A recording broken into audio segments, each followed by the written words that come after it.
force, attention!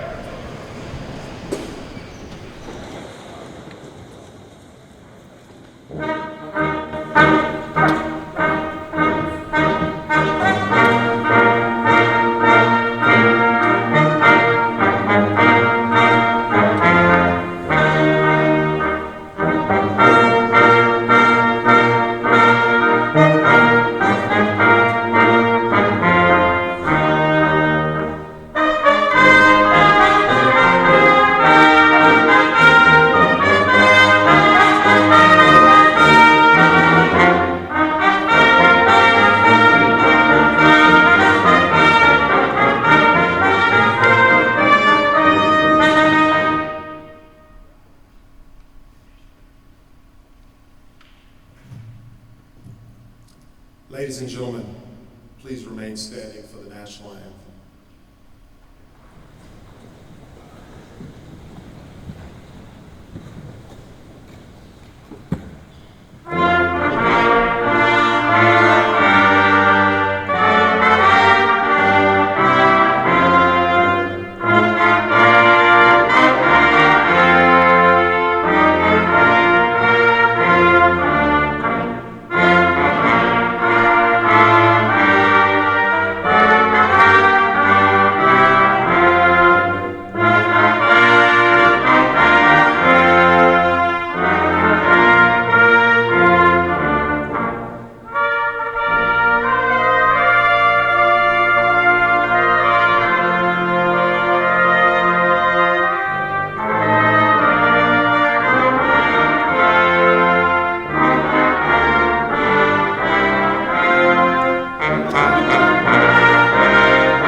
Please be seated.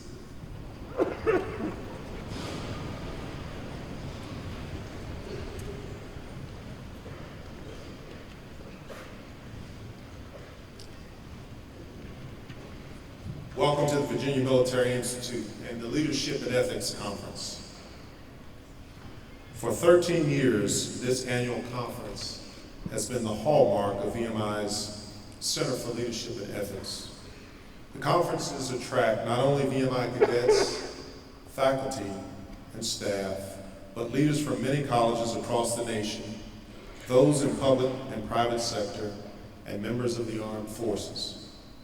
Through the participation of this diverse group, VMI leads national conversations on leadership and ethic themes in our modern society. This conference has a reputation for confronting relevant, modern national and global issues, and recent topics have included leading through disruption, civil discourse, and strategic leadership. This year, the conference theme is Principled Dissent, Navigating Moral Challenges. The conference's content focuses on both the personal aspects of developing and exercising moral courage and the organizational environment set by leaders to encourage respectful, honest, and candid conversation. Participants are considering topics that apply to higher education, business, military, and social settings. With us today to provide insights into leading in difficult situations is our guest speaker, General Robert B. Neller. He has extensive leadership experience from his many decades of military service. Prior to his position as the 37th Commandant of the United States Marine Corps, he served as a Commander, Marine Forces Command, from July 2014 to September 2015, and Commander, Marine Forces Central Command, from September 2012 to June 2014. General Neller is a native of East Lansing, Michigan. He graduated from the University of Virginia with a bachelor's degree in history and speech communication. Upon graduation, he was commissioned and served as an infantry officer at all levels. including command of Marine Security Force Company Panama during Operations Just Cause and Promote Liberty. 3rd Light Armored Infantry Battalion during Operation Restore Hope, the 6th Marine Regiment, and the 3rd Marine Division. General Neller also served as Deputy Commanding General, 1st Marine Expeditionary Force Forward during Operation Iraqi Freedom, Assistant Division Commander for 1st and 2nd Marine Divisions, and President of the Marine Corps University. His joint assignments include service in the Policy Division of the Supreme Headquarters Allied Powers Europe, SHAPE, in Castell, Belgium, and as Director of Operations J3 of the Joint Staff in Washington, D.C. He is a graduate of the Armor Officer Advanced Course, Marine Corps Command and Staff College, NATO Defense College, and the Armed Forces Staff College. He also holds a master's degree in Human Resource Management from Pepperdine University. General Neller's experiences are diverse and extensive. He has served at all levels in the Marine Corps, but started in Officer Candidate School, a path that many of our cadets and others here today will take upon graduation. We're excited to hear from him about his leadership experiences and how dissent should be handled by senior leadership. General Neller, thank you, sir, for joining us. We look forward to hearing from you today. Thank you.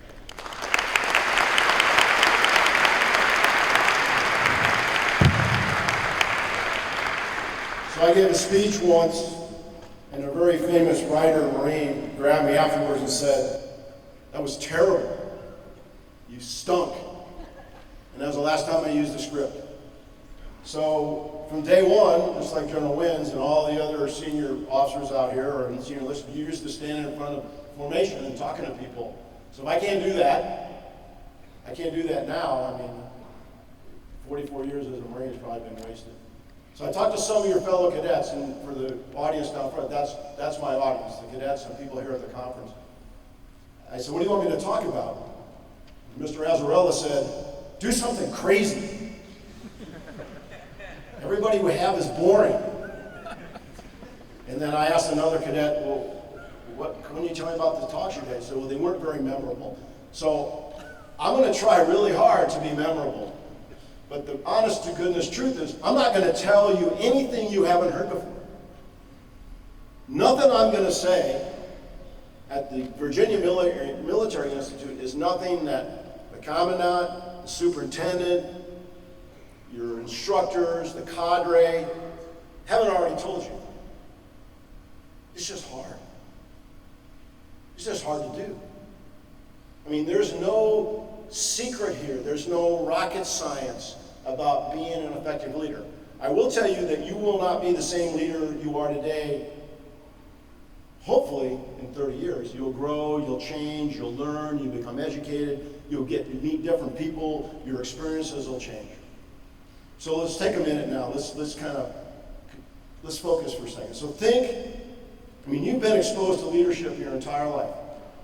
So think about that person in your life that inspired you more than anybody else. Maybe it was your parents, maybe it was a coach, a scout leader, a teacher, a minister, a clergy member, maybe a friend, an aunt, an uncle, somebody here at the school. Think about that person. Put their in your mind. For me, it's Coach Piotr, my offensive line coach in high school. And the reason Coach Piotr is that Coach Piotr, he figured me out. He knew he didn't have to yell at me to get me to do stuff. He would just come up to me and he'd go, "Mr. Neller, is that all you got? You got nothing more than that?" And then he'd walk away. And I don't know why. I was compelled to try to make Coach Piotr come up to me and say, "That was a little better. I know you got more." We all react in different ways to different leadership styles. Some people, I guess, like getting yelled at. I don't like getting yelled at, but I'll accept it. Some people need to get yelled at to get their attention. So think about that person. Think about that person, and in that person in your brain, what qualities, this is a little audience participation here, what qualities did that person have? What traits did they exhibit? Out loud, anybody? Confidence. Humility. They held a standard. They had compassion. Authenticity. Situational awareness. They were competent. They knew their job. They were respectful of other people. They were unselfish. I mean, it just goes right down the line. It's the same.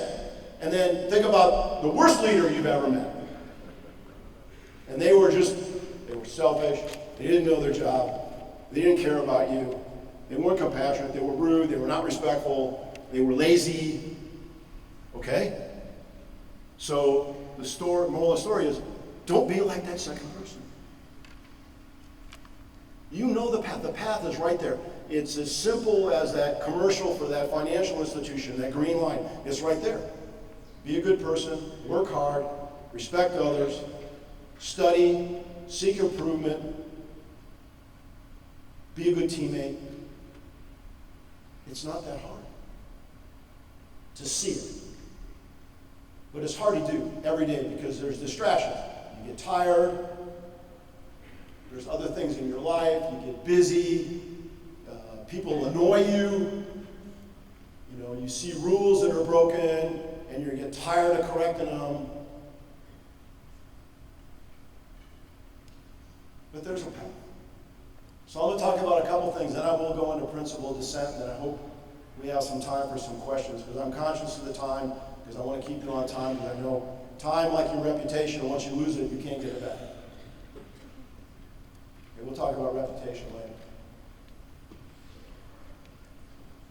So effort matters. That's my first point. Effort matters. And it's not just that we as individuals should exert effort every day. It's, oh, you're going to give me 110% today. Well, oh, hoorah, yes sir, yes ma'am, we're going to do it. Probably not. I mean, some days all I got is 80. Okay, I'll take 80. Some days I can give 110. But we as leaders, first, as followers, we need to exert effort. It's easy to lead when everybody's working hard. Like a friend of mine told me in Iraq when I got over there in 2006. It's amazing how much you can get done when everybody's working 7 days a week, 12 to 18 hours a day, and they're all sober. Okay? That was a joke. You got to work with me a little bit here. But he was true. It's true. So effort matters. So it's on us as a follower, we have to exert effort, and it's on us as leaders to recognize it, to inspire it. You know, if I ask General Wins, what's your objective for every cadet at the Virginia Military Institute? I want them to be successful.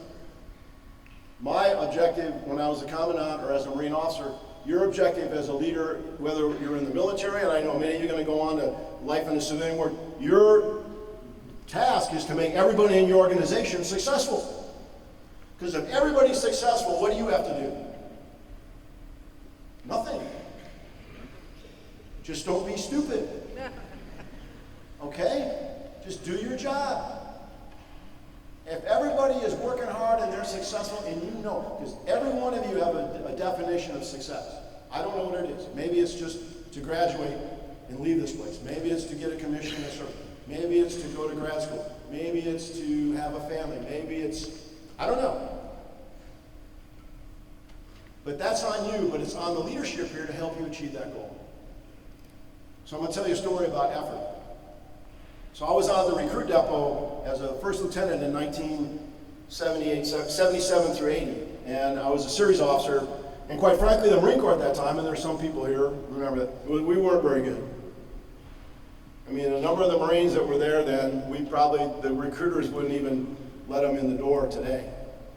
But anyway, so I was really working hard. We're worried about our fitness. We're trying to make sure the recruits graduated because there was a lot of pressure to reduce attrition because the raw material wasn't that great. Remember, there's a picture of General Wilson, the Commandant Wilson at the time, standing in front of a recruit that probably weighed about 300 pounds in a gray sweatshirt.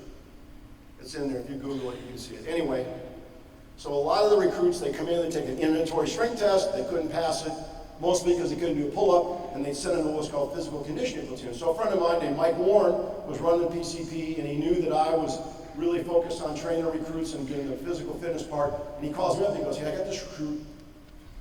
He's been here 120 days. He's lost 100 pounds. I was supposed to kick him out 20 days ago. He's such a good private. I just didn't have a heart to do it, but he still can't do a pull-up. Will you take him? Because I know you're starting training tomorrow. Will you take him? He can do everything. Imagine that. He's been at the recruit level for 4 months and he hadn't even started training. Remember being a rat here for 4 months and you didn't even get to start? You just had to live the life of a rat? But the kid never quit. So I said, yeah, I'll take him.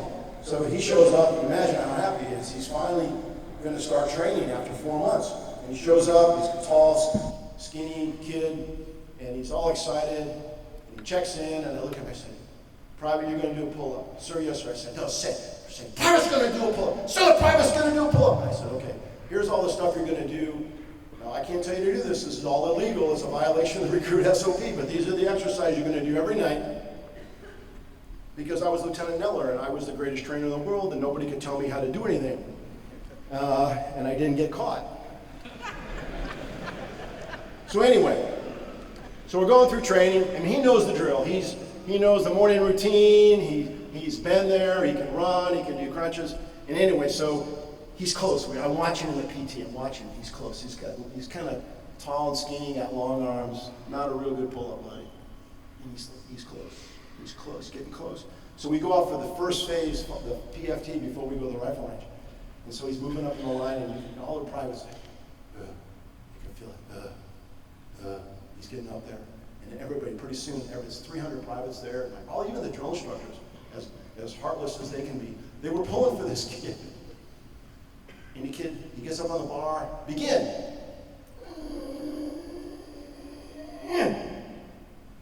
And the crowd goes wild. They grab him, they carry him around the group. We lost complete control of all the privates. They carried him around on their shoulders like he won the gold medal in the Olympics. He did one pull-up. And then next week he did 2. The week after that he did 4. And the week after that he did 8. He was made a squad leader, and he graduated meritorious PFC. So what's the moral story? 1, he never quit. He could have quit. He could have got discouraged. And the guy that was working with him, Captain Warren, he could have sent him home. And I still don't know why. I took him. And because I recognized and respected his effort to stay there for 120 days. So what I'm telling you is there's people in your organization. Gladwell writes about this. There's lots of people out there that are smart. There's lots of people out there that are talented. They just don't work very hard. They don't work very hard. I'll take somebody who works hard. Maybe their talent isn't there, but they're willing to put in the time, they're willing to put in the effort. I'll take them every day over somebody who's really smart and lazy. I can live with that. Because I know what I'm going to get. I know I'm going to get 100%. So your effort matters. Your example. As leaders, you've heard this, officer on parade. You're all watching all the time. The rats are watching the first class. You're watching the cadre. Everybody's watching how you dress, how you speak, what you do. Are you at the gym? How you treat your family. How you dress. Everything. And it's going to be the same when you get out to your unit. Your soldiers, sailors, airmen, Marines, they're going to look at you. And they're going to watch everything you do. And they're going to try to figure out what makes you different than the previous person that stood in front of them and told them that they were their new leader. So your example is the most powerful tool you have. And it costs you nothing other than you have to be individually disciplined. You have to be individually disciplined. And there's pressure. You can't take your uniform off. I took my uniform off, I'm no longer first lieutenant or anything. No, you're still the same person. You came on social media and hide behind this little avatar and talk and be honest. doesn't work that way. It's all being recorded.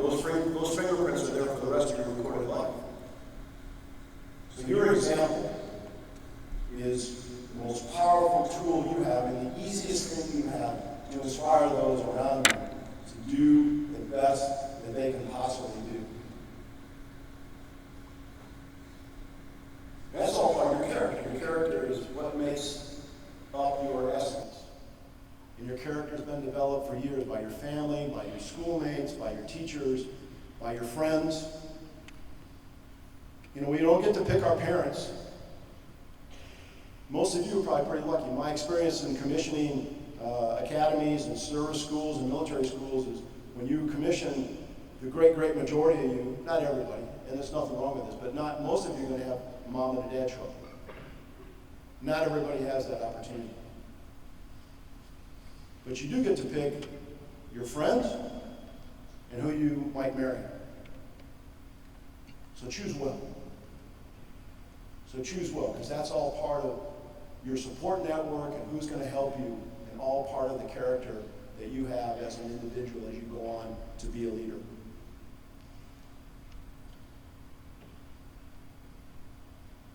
When I was a Commandant, even before that, in the Marines here, I was always troubled by all the bad things that happened to Marines. Sometimes bad luck, but usually it was decisions that they made or that caused them to get in trouble. And the majority of them, quite frankly, I'll be very honest, had to do with alcohol.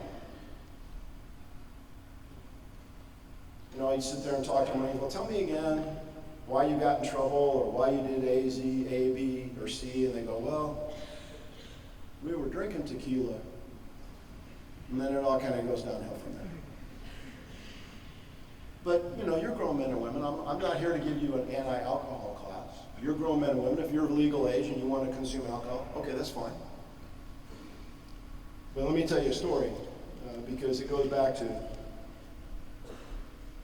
working hard and being respectful of what you've earned. So many of you, how many are going to graduate and commission this spring? Okay, so here's what's going to happen. You're going to have the commissioning and the commencement, and you're going to walk out there, and somebody's going to pin the second lieutenant or ensign epaulet on you, and your parents are going to be standing there, and then you can do the first salute. You're going to give some staff sergeant out there collecting silver dollars, money, and you're going to, and everybody's going, oh, I'm so proud of you, you're so wonderful. Yes, I am wonderful.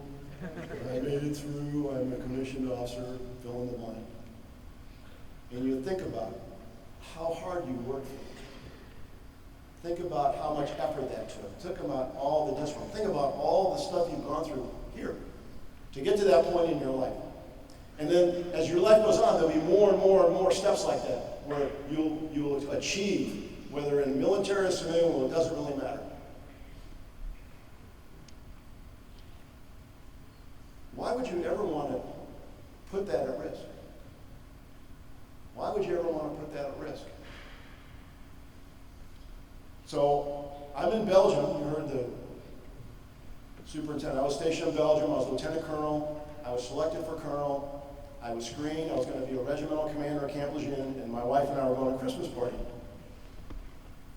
And, you know, you go there, have a glass of wine, and then you eat dinner, and you have another glass of wine, and then, you know, so we're getting ready to go home, and we're walking to the car, and my wife goes, you need me to drive? And I'm like, the answer should have been, yes, here are the keys. We were literally like a mile away. But I went, no, I'm fine. We get in the car, and at that time, Belgium was trying to crack down on drunk driving, and they had reduced the blood alcohol content to being driving under the influence from 0.1 to 0.08. And unbeknownst to me, 500 meters from my house is the sobriety checkpoint with the Belgian gendarmerie. And they pull me. Oh, bonsoir, monsieur, vous avez bouvé? Oui. So the guy tells me I gotta blow the thing. And I'm like, you know, I just had to give her my keys. All I had to do was give her my keys.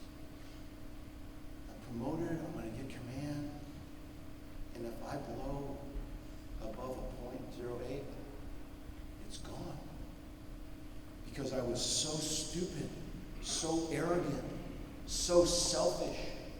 I couldn't give her my keys. So I sat there with Winter, put the windows down, doing deep breathing. It's a waste of time. Holding my wife's hand, praying, okay, get me out of this, and I swear I will never drink and drive a car again. The guy gave me, so he said he'd give me 15 minutes, he gave me 20. And then I made him come get me out of the car. I blew a .05.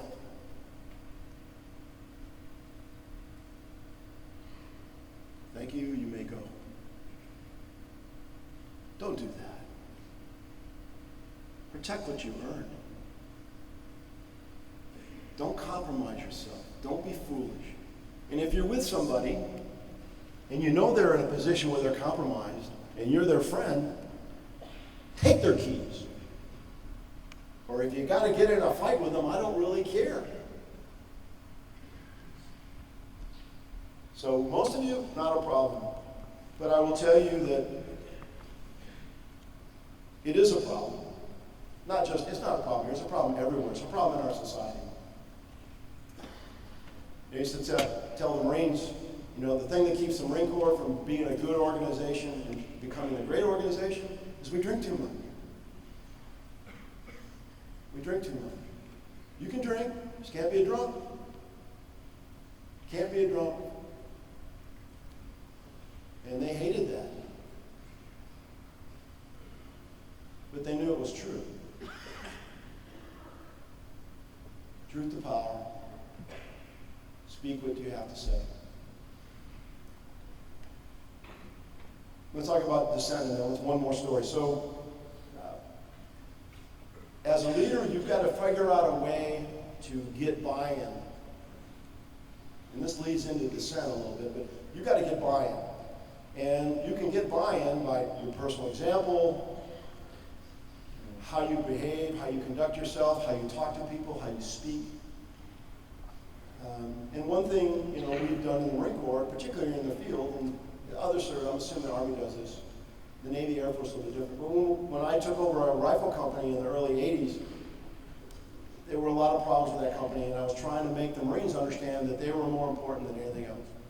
I said, when we go to the field, and if we get hot chow, or even if we have rations, we're going to feed the privates first, and I'm going to be the last one to eat. And if we're out of chow, then I don't eat. Yeah, sure, Captain. And you're just like, no, that's what we're going to do. And so, after a while, they like that. The last shall be first and the first shall be last.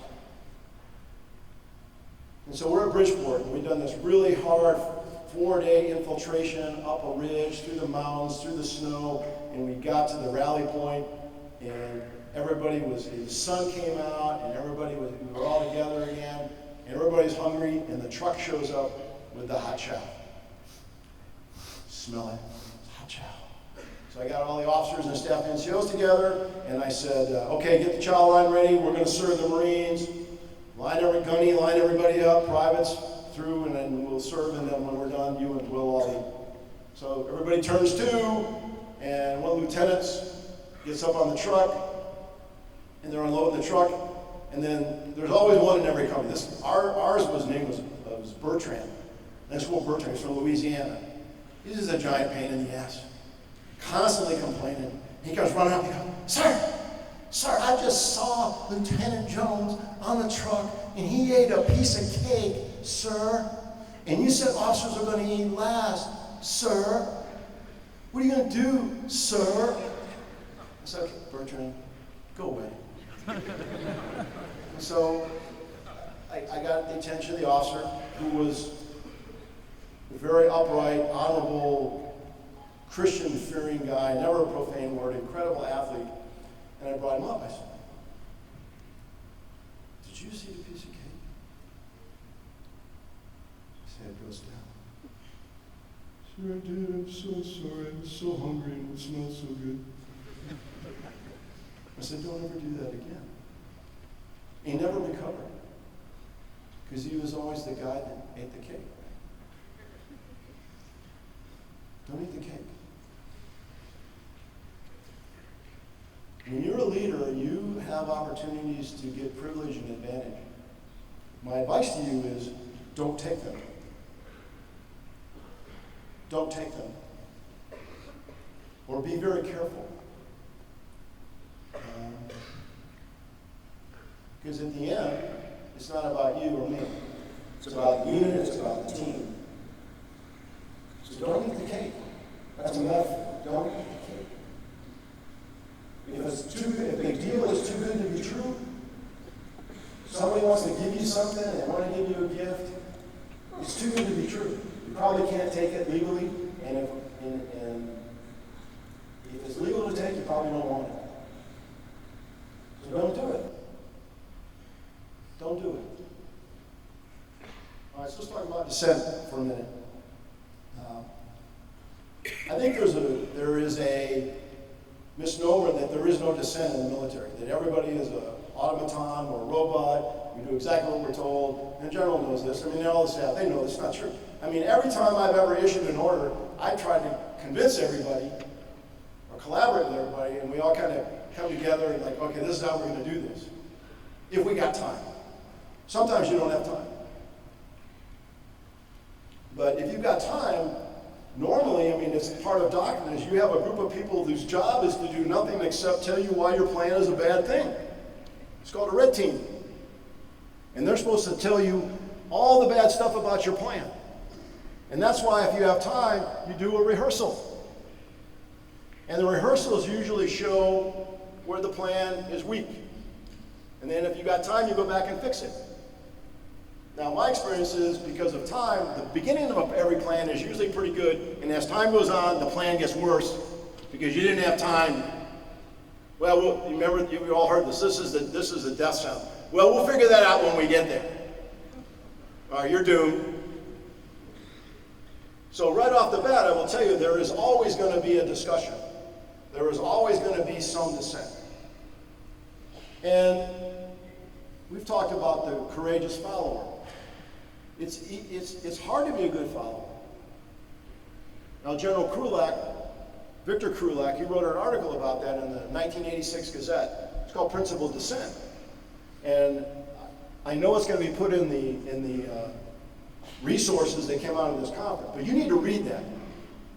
Because he talks to two audiences. He talks to followers, and then he talks to leaders. So he says to followers, hey, look, if you've got a really good idea, or you don't like the policy, or you don't like something, this is the way you do this. You state your opinion, you write it down, you put it through the chain of command, you go forth and you advocate, you try to find somebody to be a champion for you, who's senior to you, and then you get to a certain point and you'll get the decision maker and they will either agree or disagree. And if they disagree, if it's not illegal, immoral, or unethical, you execute the plan to the best of your ability. You don't go in front of your platoon like, well, I think this plan is terrible, but that's what the captain told us to do. You're fired. I'll fire you. That's disobedience. And I'm not going to sit here and tell you, and I'm sure General Wynn's the same way. Every order I got I thought was brilliant. I tried to figure out how to make it work. And there's very specific rules in our military about what we can and cannot do about dissent, who we can criticize. And so General Krulak also says, if you get to a point in the discussion where you just cannot find a way for you yourself to follow the orders you were given, you should quit. You resign. And you become a civilian and you can say what you want. But you don't do that in uniform. You don't go on, pick Snap, Instagram, Facebook, TikTok, do a video, say, I think these guys are all idiots and they should all be shot. Don't do that. It's a violation of the Uniform Code of Military Justice. It's as simple as that. So there's a way to do this. And where you can continue to believe in your values and the things. But I mean, if you get to a certain point where you just can't agree, I don't recommend it, but you can quit. You can quit. Now, on the other side of the coin, as a leader, you got to ask yourself, do I want people challenging me all the time? Do I want people to come forward? Hey, I want to hear your ideas. Do I have, every organization has outliers. Like kind of weird people, they're really smart, but they're different. There's a few in here. And they got these kind of crazy ideas, and they're always thinking about stuff that I never thought about that. But it's very easy to say, he or she better not so paying attention to them. Sometimes they really have some good ideas. So how tolerant are you of outliers? Do you protect them? Because other people will crush them. Do you protect the outliers? Are you an outlier? How do you manage that? And we've all been in the room, so here's two scenarios. You go into the meeting. They're going to brief the commander or the leader on a proposal that you don't like. And they go through the whole brief. And we've all been, everybody up down front, we've all been there. We've heard the brief. The brief is terrible. It's just the worst thing in the world. And then they go, okay, anybody got anything you want to say about that? And then the room's silent. I mean, I was always the one stupid enough to go, yeah, I'd like to say something about that. What would that be, Major Neller? Well, I think it's a really bad idea, and the briefer was terrible. I would propose this. Okay, thank you. Anybody else? As opposed to when nobody says anything, and then we all walk out in the hallway and go, can you believe we're going to do this? That's the worst thing I've ever heard of it. And that's what happens. And the commander or the leader thinks everybody's on side. So change the scenario. You're the leader. You walk in the room. You really like this idea. You think it's brilliant. But you know there's a lot of opposition. But you don't agree with the opposition. And so you say, hey, I want to know what you think. So my suggestion is, if you say that, I want to know what you think, and you don't really believe it, and you really don't want to hear what I think, don't say it. Don't tell me that, because it's a lie. Because if you tell me that, I want to tell you what I think. So I'm assuming you said that because you wanted to hear it. So General Kulak's point is, as leaders, our juniors have got lots of great ideas. Got lots of great ideas. And we need to listen. We need to listen. It doesn't mean we have to agree. I mean, you're not going to get any smarter or get any better if you don't listen to things you don't know. If you don't try to understand ideas. And I'll be very frank. When it comes to social media and stuff like that, I'm an analog person, living in a digital world. That's why I had 10 Lance Corporals. All they did all day long was monitor social media. And then I go down and I say, tell me what's going on. And they would tell me. Because I didn't have time. I didn't do Twitter. I didn't do TikTok, wasn't even in existence. But I knew that's what you were all doing. So I didn't know what you were thinking. And I didn't know what you were communicating. So, War on the Rocks, all these blogs, all these different places, all these discussions going on. That's discussions. That's dissent in many cases. There are venues for you to dissent. You just have to do it in the right way, in a professional way. As a part of the profession of arms. Okay, I think I'm good for time. So, what did I tell you? There's a path. You already know what it is. Remember those that inspired you from the beginning of your time on this earth. Effort matters. Your example is your most powerful tool. Don't eat the cake. Leaders eat last.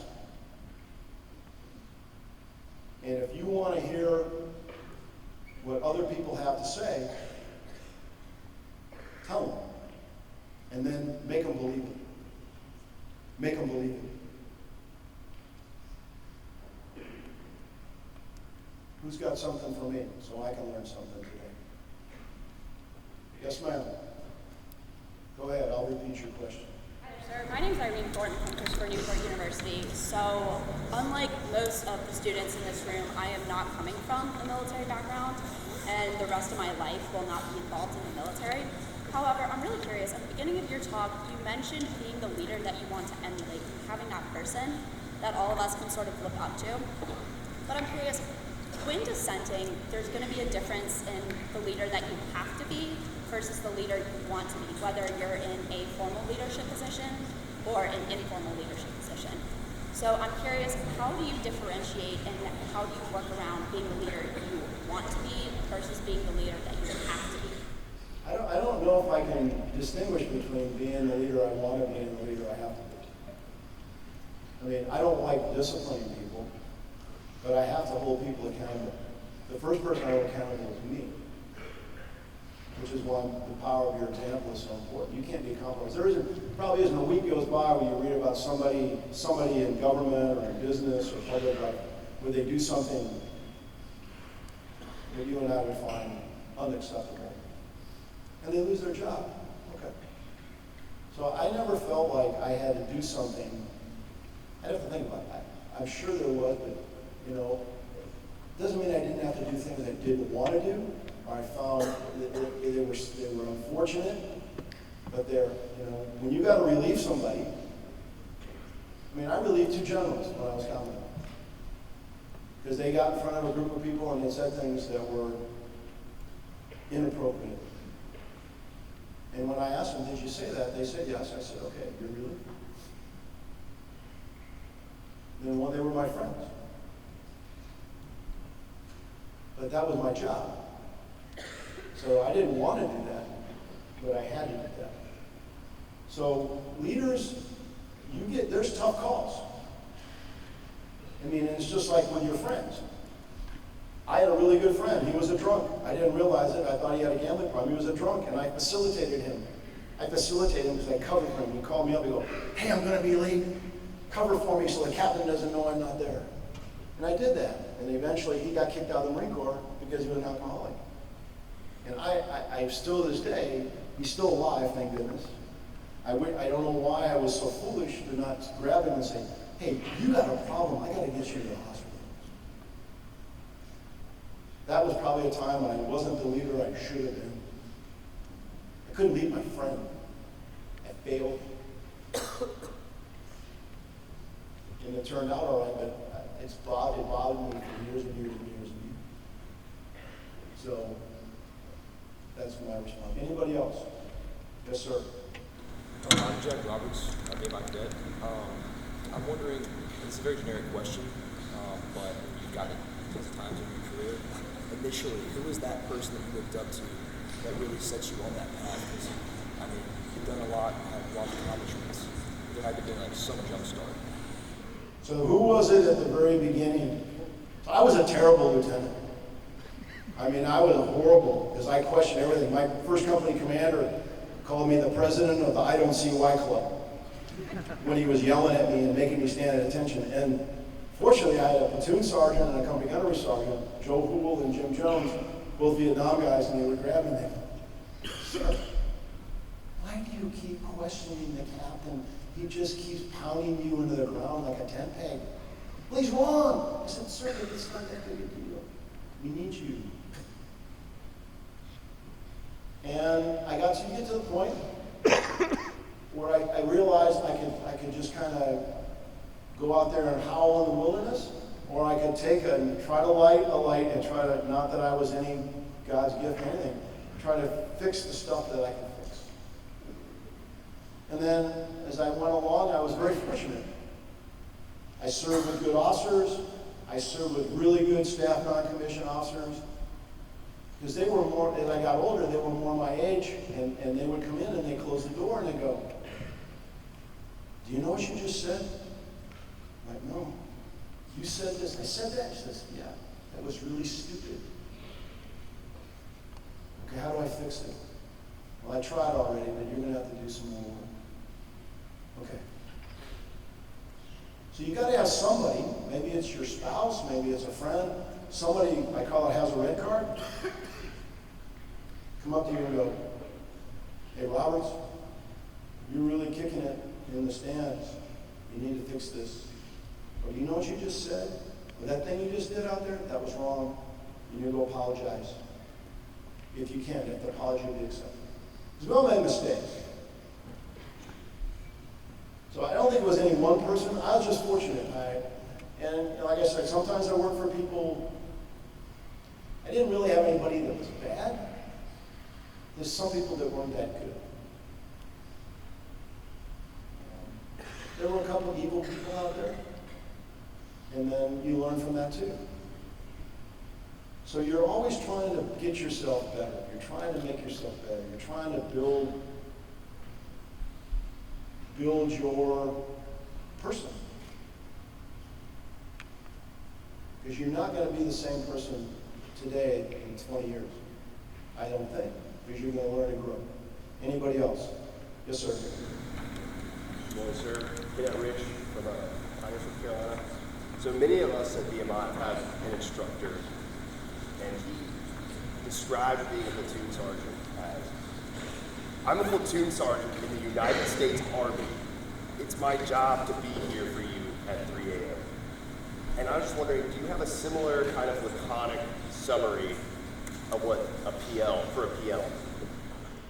So the relationship between you and your platoon sergeant is like the relationship you as a battalion commander, your sergeant major, or the general and sergeant major Sowers, commandant and sergeant major Sowers. Your teammates, they know who's in charge.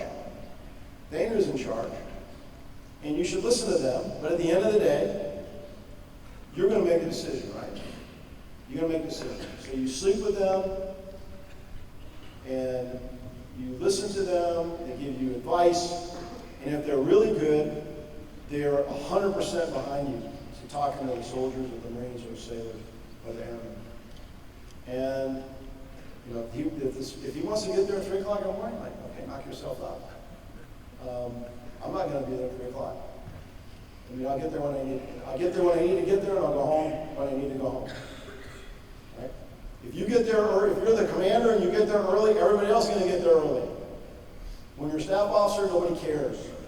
Right? You just go out there and you grind yourself into the ground and you get up and you go to work. But when you're the commander, it's different. So you got to show up at a reasonable time. You got to go home at a reasonable time. I worked for a guy once, my division commander, and he said, Wednesday, everybody's going home at 3 o'clock. And he walked through the building. He says, go mow your grass, go see your kid's game, go home, have a beer, talk to your family, get out of here. We're not in the field. You're going to be gone enough. And he kicked everybody out of the building. And it was, oh, we don't get it all done. Oh, it's going to be, you know what happened? Nothing. We all went home at 3 o'clock. We came back the next day and it was all still there. And nobody died, and we were just as effective as we were before. Anybody else? Yes, sir. Good morning, sir. Cadet Kai Brown, Texas University. My question is in regards to honor and peer leadership. I noticed here just over the last couple of days, honor is a big deal at VMI. And I'm wondering, do you have any advice on how to change the culture at any institution in regards to honor? How to increase the integrity of those around, but including also that follow. Well, honor and integrity, I mean, what's the most important trait that a good outfit has? It's trust. And I don't know how you can have trust without honor. Because if I trust you, we were talking about this earlier. If I say, if the order says, I want your unit to cross the line of departure at 8 o'clock, and you don't cross at 8 o'clock, but you report that you did, You lied to me. I can't trust you. To me, that's an honor violation. As opposed to call me up and say, I'm not going to make 8 o'clock. I can't do 8 o'clock. Okay, because I got all sorts of stuff. There's guys on the right, guys on the left, there's air, there's artillery, there's support. Everything's going to happen at 8 o'clock, right? And you can't make it. Okay, tell me. Don't tell me at 07:58. But if that's the best you can do, then we'll flex. We'll flex. Because the worst thing is you lie to me, and then people get hurt. I think it's just important to understand that your integrity is tied to your honor, and I have to accept that at face value. My trust in you has to be total and complete. Because if we lose trust, I would even say this is a national issue. If we lose trust in ourselves, and we forget what's the truth and not the truth, what's right and what's not right, no cohesion, we can't move. We've got no effectiveness in our national body. We don't have to agree, but hey, I issued the order, you acknowledge the order, you said 8 o'clock, 8 o'clock. If you can't make 8 o'clock, tell me you can't make 8 o'clock. Don't lie to me. Because now, the next time you tell me that you did it and you really did it, I'm not sure it really happened. And I have doubt. And doubt is a horrible thing. Doubt is a horrible thing. I can't live with doubt. Nothing's certain, but I got to trust and believe that you're going to do that. So how do you do that? You hold people accountable, and if there are people that are not in line with that and they don't support it, they got to go. You may give them one chance, but after that, it's like, no, I can't live like this. It's a relationship, it's a contract, it's a bond. It's all part of it. So if you're in a good unit, or you've been on a great team, or a team that won, think about the best team. Everybody trusts everybody played hard, nobody criticized anybody, no backbiting, everybody was all together, right? Win or lose. If we lose, we lose.